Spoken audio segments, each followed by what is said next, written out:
Isang mapagpalang araw sa inyong lahat sa Visayas, Mindanao, saan man kayo sulok ng mundo. Mag-ingat kayo palagi mga kabayan. Dito tayo sa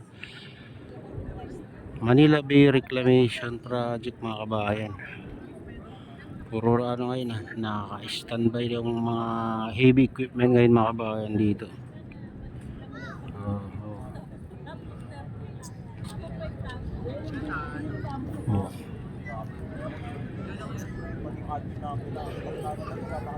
Siguro dahil holiday. Mayroong dito mga kabayan, dinadaanan ng tubig.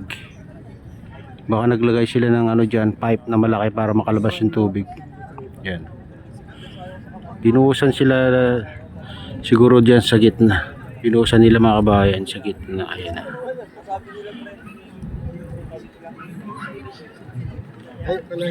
Ayan. Ayan yung pipe.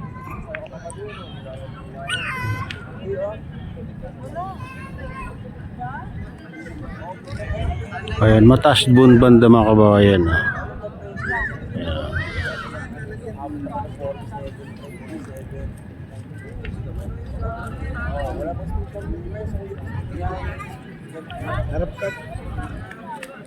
Ganyan nakataas mga kabayan itong reclamation dito sa tapat ng SM Olobisia. Ayan. Andun pala yung dredging vessel sa kabila mga kabayan, sa dulo.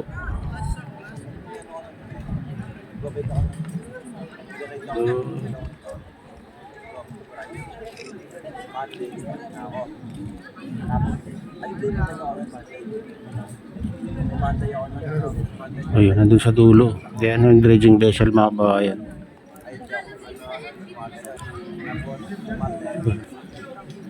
Kabilang dulo yan. Ayan.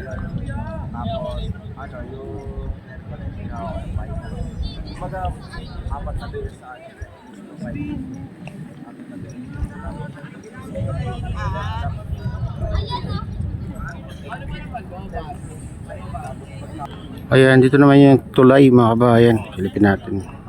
Close natin konti.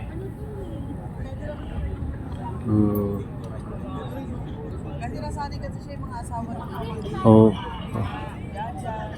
Dito medyo nakikita na yung mga mga kabayan, mga barko doon sa gitna. Dati kasi ang taas yung diyan, buhangin. Simula nung tinanggal nila mga kabayan, yun, may natatanaw ka na barko doon sa kalagitnaan. Ayun.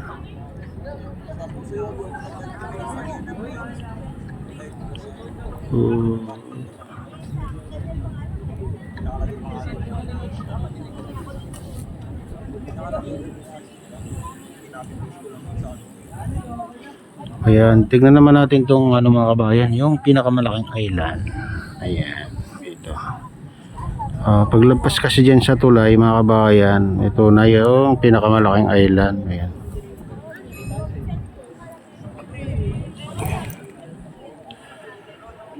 Ayan yung 360 hectares mga kabayan.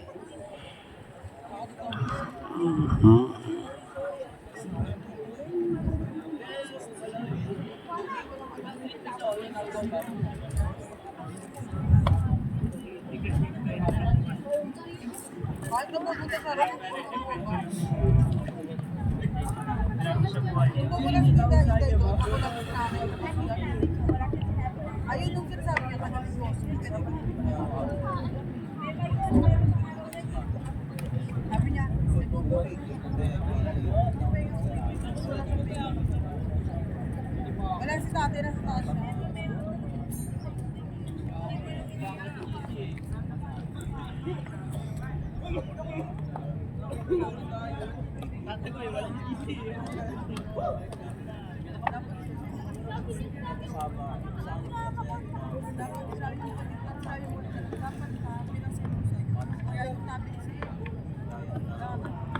Ayan, ganyan kalawak tong mga kabayan. Yung pinakamalaking island dito. Diyan naman yan likod ng Lime Resorts and Hotel and Sofitel Hotel mga kabayan, yung island na yan. Ay, may pagitan naman na ano dito. Parang ilog. Ayan, dito sa MOA. Pero sabi nila ano kay SM pa rin daw yan mga kabayan. Ewan ko lang, totoo. I'm not sure, pero yun ang sabi nila nun. Yun na naririnig natin na ano, balita.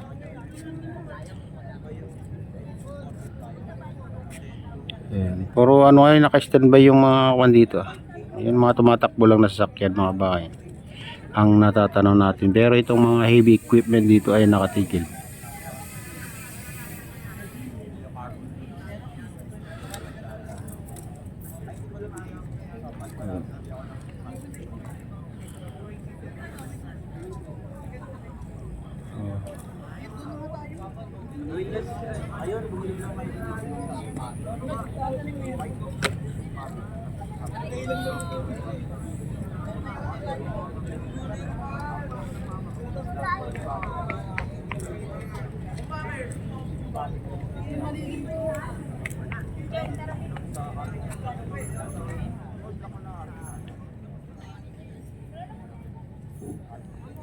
Balang araw mga kabayan, katulad din dito sa SM yan.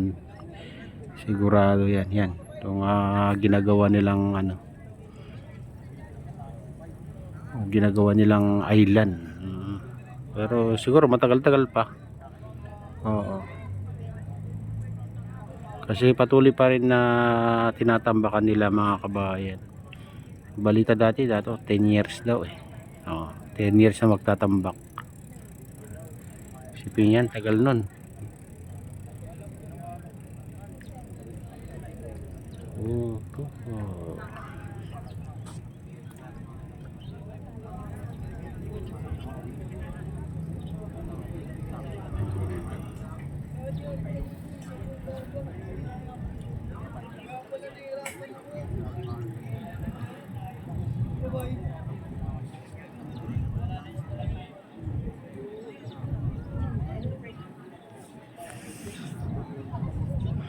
Ayun mga kabayan, ito na yung latest update dito sa Manila Bay Reclamation Project. At shoutout nga pala sa lahat ng OFW, mga immigrant sa ibang bansa, shoutout sa inyong lahat. Shoutout din sa lahat ng vlogger, shoutout din sa lahat ng sumusuporta sa aking YouTube channel. Sana hindi kayo magsawang sumuporta. Ayan, shoutout din sa lahat ng viewers, mga nagla-like, silent subscribers, silent viewers. Mega loud shoutout sa inyong lahat. Ayan, shoutout din kay Kuya Yu, kay Ate Lynn, kay Kuya Rick sa aking misis. So tungkol dyan sa Honolulu, ay na si Nestor. Ayan, sa lahat ng trupa dyan sa Honolulu, ay mega loud shoutout sa inyong lahat mga idol, mga kabayan. Shoutout din sa RGB Bikers sa Golden Baykada at sa Gubang Baykada. Ayan, Golden Bikers. Shoutout sa inyong lahat mga idol. Shoutout din kay Kadip Official, ayan, kay Ma'am Casey Dam at kay Freddy. Shoutout sa inyong lahat.